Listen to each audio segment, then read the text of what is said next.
Secunderabad Mahankali PS కు చెందిన detective inspector YK Prasad తో పాటు మరో ఇద్దరు కానిస్టేబుళ్లపై సస్పెన్షన్ వేటు పడింది.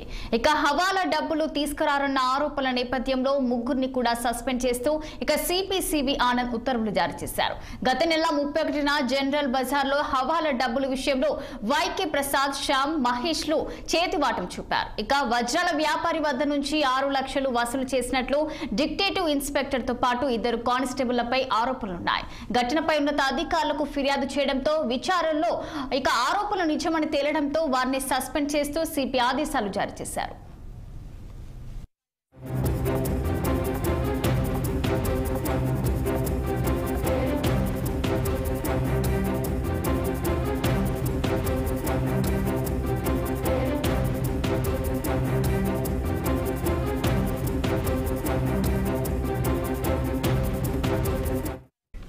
సికింద్రాబాద్ మహంకాళి పిఎస్ కు చెందిన డిటెక్టివ్ ఇన్స్పెక్టర్ వైకే ప్రసాద్ తో పాటు మరో ఇద్దరు కానిస్టేబుళ్లపై సస్పెన్షన్ వేటు పడింది.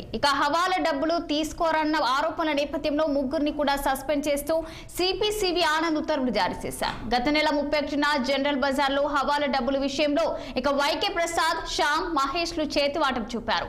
వజ్రాల వ్యాపారి వద్ద కూడా 6 లక్షలు వసూలు చేసినట్టు డిటెక్టివ్ ఇన్స్పెక్టర్ తో పాటు ఇద్దరు కానిస్టేబుళ్లపై ఆరోపణలున్నాయి. ఘటనపై ఉన్నత అధికారులకు ఫిర్యాదు చేయడంతో విచారణలో ఆరోపణలు నిజమని తేలడంతో వారిని సస్పెండ్ చేస్తూ సిపి ఆదేశాలు జారీ చేశారు.